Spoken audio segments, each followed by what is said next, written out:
오늘 이 12번째 강의에서는 역사와 묵시가 어떻게 연결되고 어떻게 이해해야 되는가에 대해서 말씀드리고자 합니다. 요한복음 6장에 보면 많은 제자들이, 많은 사람들이 예수님을 좋아서 따라옵니다. 오병이어의 기적을 맛보고 그래서 어떤 자신의 희망을 거기서 발견해서 예수님을 통해서 자기의 소망을 달성하고자 따라왔습니다. 그럴 때 예수님의 생각과 자기 생각이 아마 같을 것이라고 생각하고 따라왔는데, 예수님께서 그 따라온 사람들에게 상당히 난처하고 당황스러운 질문을 먼저 하십니다. 요한복음 6장 26절에 보면 예수께서 대답하여 가라사대 내가 진실로 너희에게 이르노니 너희가 나를 찾는 것은 표적을 본 까닭이 아니요 떡을 먹고 배부른 까닭이로다. 그 다음에 나온 말씀이 썩는 양식을 위하여 일하지 말고 영생하도록 있는 양식을 위하여 하라 라고 했습니다. 여기서 썩는 양식이라는 것은 이미 앞에서 언급을 했습니다. 사람들이 예수님을 찾고자 하는 그 의도, 그 노림수, 예수를 믿어서 새로운 기적을 얻겠다 하는 그 내용, 그런 것은 영생하고는 상관없은 썩을 수밖에 없는 양식과 관련되어 있다, 이렇게 되는 겁니다. 그 이야기를 딱 들을 때 사람들은 예수님께 분명히 떡은 얻어먹었지만 그거 얻어먹은 그 떡을 계속해서 추구하라고 예수님이 계신 것이 아니라는 그 감을 그들은 받게 되었습니다. 그리고 예수님으로부터 새로운 제안을 받은 걸로 이해했는데, 그게 뭐냐? 영생하도록 있는 양식이라는 제안을 받았을 때 사람들은 거기에 대해서 구미를 느꼈습니다. 떡보다 더 중요한 것이 영생하도록 받는 양식이다. 정말 멋진 호기심이 아닙니까? 먹기만 하면 영생을 얻는다. 얼마나 이게 필요합니까? 아침에 세 끼 식사를 먹어서 우리 몸에 에너지를 제공하는 것이 아주 멋진 일이듯이, 마치 그와 같이 영생이라는 것도 먹기만 하면 영원히 저주받지 않고, 영원히 쇠하지 않고, 멸망당하지 않고, 영원한 영생 축복을 누리는 게 그런 양식이 있다면, 이거는 횡재한 거죠. 그래서 사람들은 그 예수님의 그 제안에 호감을 보였습니다. 그리고 이야기합니다. 우리가 어떻게 하여야, 뭐를 해야 그 영생을 얻는 양식을 먹을 수 있습니까? 라고 했습니다. 자, 여기서 우리가 역사라는 것이 무엇이냐는 걸 다시 한번 정리를 해야 됩니다. 역사라는 것은 돌이켜 볼 때에 우리가 기억할 만한 것들, 그런 사건들의 나열이 역사입니다. 그런데 우리가 기억할 만한 그런 모든 것들 속에는 방금 이 사람들이 예수님한테 물은 것처럼 우리가 무엇을 하여야 영생을 떡을 먹을 수 있습니까? 라고 해서 인간의 역사는 다 이렇게 결국은 우리가 이런 일을 행했다 하는 것들에 이렇게 줄 이어져 있는 겁니다.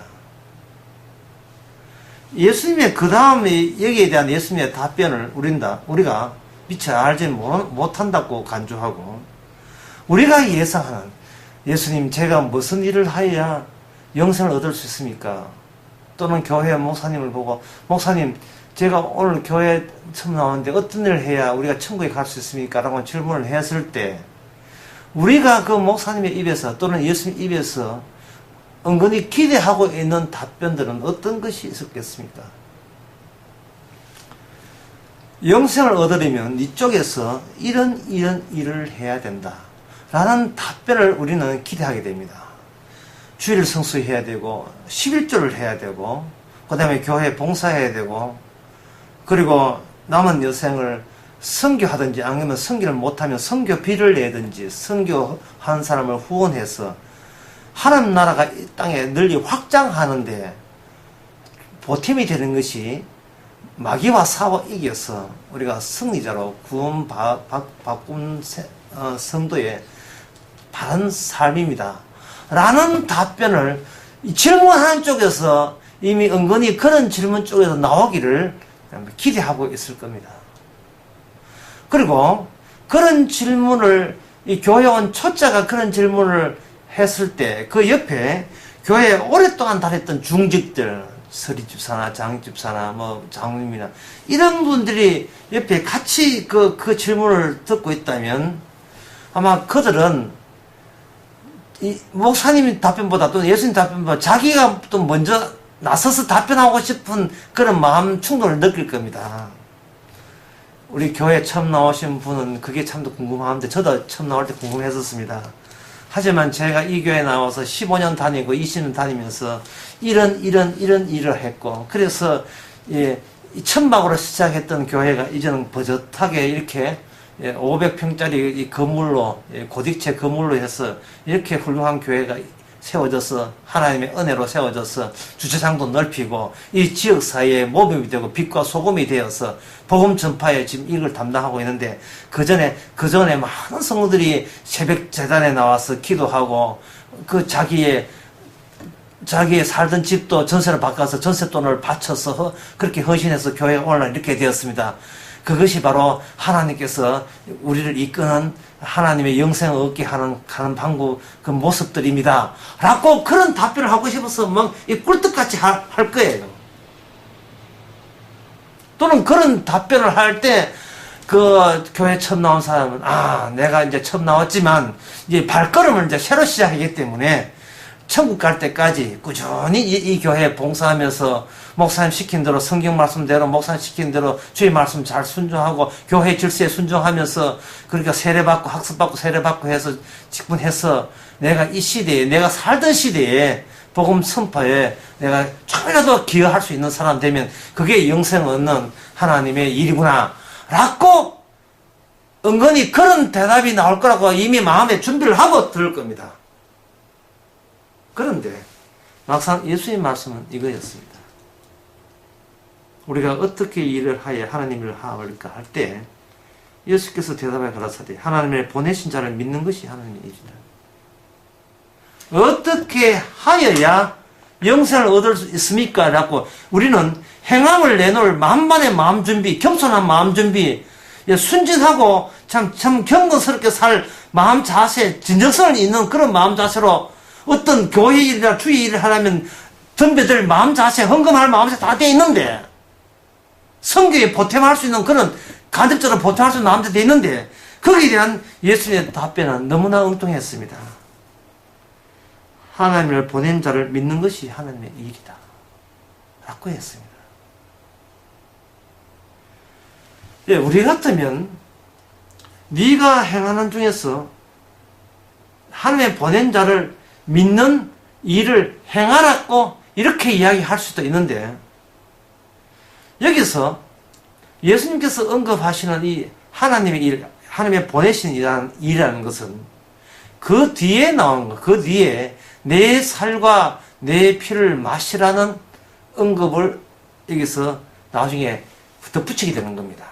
그리고 그 앞서서 언급한 게 뭐냐 하면 바로 누구든지 아버지께서 이끌지 아니하면 아무도 내게 올 수 없다고 44절 나와 있습니다.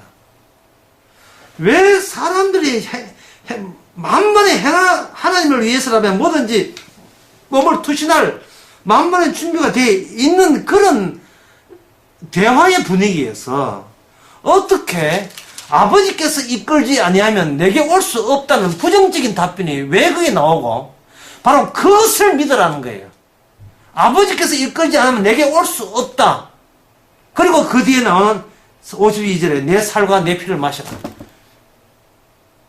그리고 난 뒤에 예상대로 사람들은 다 떠나버리고 한 명도 다시는 예수님과 함께 다니지 아니했더라. 66절에 보면 나와 있습니다. 이러한 예수님 앞에서의 일련의 모습은 인간의 어떤 예수님 앞에 나올 때는 이미 그 전에 인간들은 자기의 행함을 행함을 배열로 해서 지금까지 살아오는 것이 행함 위주로 살아왔는 그걸 근거로 해서 이미 자기 역사라는 게 있었습니다. 근데 그 역사에다가 예수님을 끌어당겨서 내 자기 역사, 찬란한 자기 역사, 훌륭한 자기 역사에다가 예수 믿는다는 그 사건 하나를 거기다 같이 결합할 수 있다고 그렇게 생각한 겁니다. 그러나 영생의 양식, 묵시의 세계, 천국의 세계는 우리가 지금까지 행했다고 하는 거, 내가 이렇게 행해서 지금 오늘날 이것까지 끌어왔습니다. 그 자체를 일체 인정하지 않는다는 것을 우리가 받아들여야 됩니다. 이것은 노선이탈입니다. 지금까지 행했던 나의 역사에다가 예수님까지 실어서 그 화물열차가 이전 내가 기대했던 소망의 나라 천국 간다는 그 노선 자체가 그 자체에서 주님께서는 완전히 그 노선을 부정해버리고 그걸 배격해버리고 아버지가 날마다 이끌지 아니하면 아무도 예수님만 쳐다볼 수가 없다는, 예수님만 사랑하고 예수님만 바라보고 예수님 하신 일로만 우리가 지금 살아가고 있다는, 그 앞에서 자기의 행함의 모든 것이 부정당하는 그러한 영생의 역사, 영생 주시는 그 기적은 아무도 거기에 함유될 수가 없습니다. 예수님을 믿고자 하는 사람들에게 결국 주님께서 보여주는 것은 십자가였습니다. 너희들이 나를 믿고자 하지만 그거는 실패할 수 없다. 하지만 내가 십자가 지고 다시 성령을 보내서 너희들을 나를 묵시의 세계로, 역사가 아닌 세계로 이끈다면 그 안에는 오직 주님의 십자가 공로만이 우리에게 영생에 주어지니까 아버지가 보내신 자, 곧 예수님의 행하심만이 우리의 구원의 근거가 된다는 것. 그리고 그 앞에서는 우리의 행함은 부정되어야 돼 마땅하다는 사실을 우리가 비로소 성령 안에서 깨닫게 될 것입니다.